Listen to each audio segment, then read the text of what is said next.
ఈరోజు మరి కడియం శ్రీహరి గారి పార్టీ మారిన సందర్భంలో విచారణ దాదాపు చాలా రోజులు దీన్ని దాటివేసే ధోరణిలోనే ప్రభుత్వము ప్రవర్తించి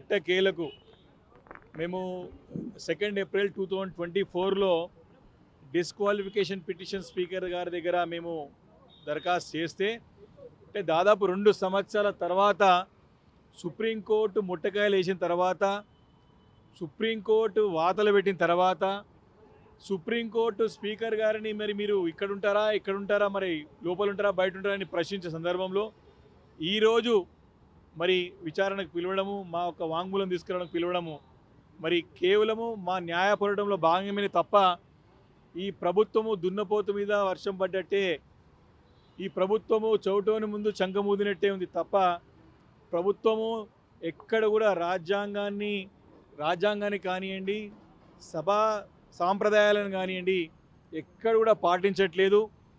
కేవలము అహంకార పూరిత ధోరణిని ప్రభుత్వం ప్రదర్శిస్తూ ఉంది. ప్రభుత్వము స్పీకర్ గారిని తమ యొక్క పనులు చేయకుండా నియమ నిబంధనలను అతిక్రమించి స్పీకర్ గారితో పని చేపిస్తా ఉన్న సంగతిని గుర్తు చేస్తూ ఉన్నాను. కడియం శ్రీహరి గారి విషయంలో ముఖ్యంగా మరి వారి సొంత కూతురే మరి కాంగ్రెస్ పార్టీ ఎంపీ అభ్యర్థిగా పోటీ చేసినది. వారు బాహాటంగా నేను దేనికైనా సిద్ధమని చెప్పేసి తొడగొట్టిండు, ఏదో పెద్ద ఛాలెంజ్ చేసిండు. నేను దేనికైనా సిద్ధమే, నేను రాజకీయ పార్టీలు నేను కాంగ్రెస్ పార్టీలోనే ఉంటా అని చెప్పినాడు. మళ్ళీ ఈరోజు ఏ ముఖం పెట్టుకొని నేను బీఆర్ఎస్ పార్టీలో చెప్పుకోవడానికి సిగ్గుందా అని చెప్పి ప్రశ్నిస్తూ ఉన్నాను. పార్టీ మారనని చెప్పుకోవాలి దమ్మున్నాడైతే. బీఆర్ఎస్ పార్టీలో పిలిచి కాంగ్రెస్ పార్టీ పోయిన తర్వాత నేను కాంగ్రెస్ పార్టీ చెప్పుకో. కాంగ్రెస్ పార్టీ నుంచి నువ్వు అయిన తర్వాత కాంగ్రెస్ పార్టీకి ప్రచారం చేసిన తర్వాత ఈరోజు కూడా నువ్వు మున్సిపల్ ఎలక్షన్స్లో కాంగ్రెస్ పార్టీకి ప్రచారం చేసుకుంటూ నేను ఇంకా బీఆర్ఎస్ పార్టీలో ఉండని చెప్తానికి రాజకీయంగా ఇంత సుదీర్ఘ అనుభవం ఉన్నటువంటి ఎన్నో పదవులు చేపట్టినటువంటి కడియం శ్రీహరి గారికి తగునాన్ని ప్రశ్నిస్తూ ఉన్నాను. కాబట్టి మరి స్పీకర్ గారి దగ్గర ఇదంతా విచారణ ఎందుకు, ఈ వాంగ్మూలాలు ఎందుకు, ఇవన్నీ ఎందుకు? కడియం శ్రీహరి గారే ముందుకు వచ్చి తన రాజీనామాను ఆమోదింపు చేసుకుంటే తనకి ఏదో కొంచెం ఇంతో కొంత గౌరవం మిగిలింది. ఆ ఉన్న గౌరవం ఉంటుంది, లేకపోతే ఉన్న గౌరవం కూడా పోతుంది. రాజకీయంగా కడియం శ్రీహరి గారు భూస్థాపితం అవడం ఖాయం అయిపోయింది ఆల్మోస్ట్ ఆల్.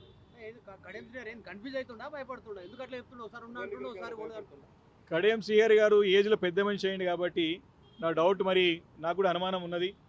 మరి వారు నిలకడగా ఉన్నారా, వారి ఆలోచన నిలకడగా ఉందా లేదని చెప్పేసి ఒక అనుమానం వస్తూ ఉన్నది. ఒకసారేమో నేను కాంగ్రెస్ పార్టీలో ఉన్నా, ఏ పార్టీలో ఉండాలి ఆ పార్టీలో ఉన్నా, నేను ఏ పార్టీలో స్పీకర్ గారు చెప్తారు అంటే నువ్వు చెప్పవా? ఇక్కడేమో కాంగ్రెస్ కండ వేసుకొని ప్రచారం చేసుకుంటా ఉంటావు, ఈరోజు ఇక్కడ వచ్చేసి నేను బీఆర్ఎస్ పార్టీ అని చెప్తావు.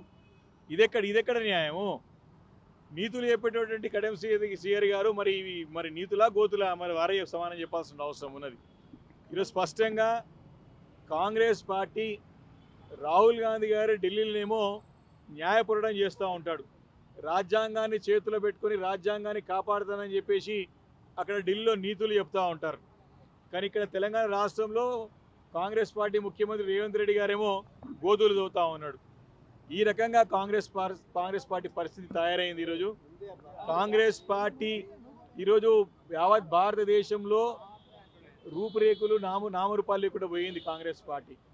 ఈరోజు తెలంగాణ రాష్ట్రంలో కూడా అబద్ధాల పునాదుల ప్రభుత్వం ఏర్పాటు చేసుకున్నది. ఈ 2 సంవత్సరాల నుంచి కూడా ఇప్పటికి కూడా ప్రజలని తప్పుదో పట్టిస్తూ ప్రజలని కన్ఫ్యూజ్ చేస్తూ బుల్డోజ్ చేసుకుంటూ పరిపాలన సాగిస్తూ ఉంది.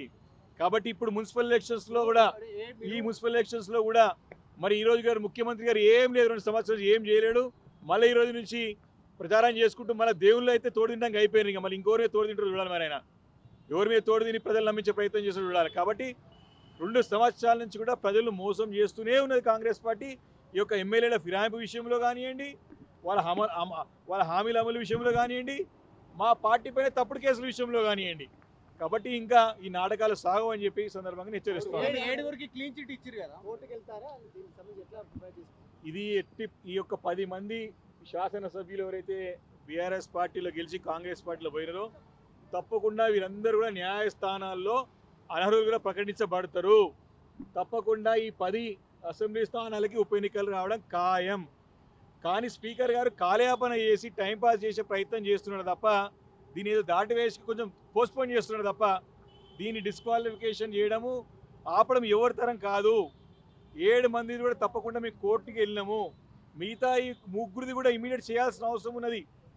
కోర్టులో కంటెంప్ట్ ఉన్నారు ఇప్పుడు స్పీకర్ గారు, కార్యాలయం స్పీకర్ గారు.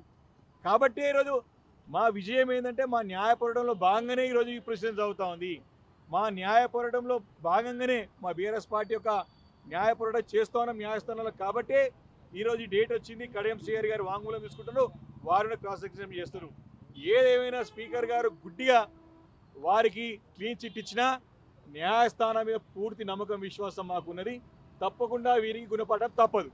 Local to global news at your finger tips. మీ చేతిలో ఒక ఆయుధం. Download R TV app. Media legend Ravi Prakash is back.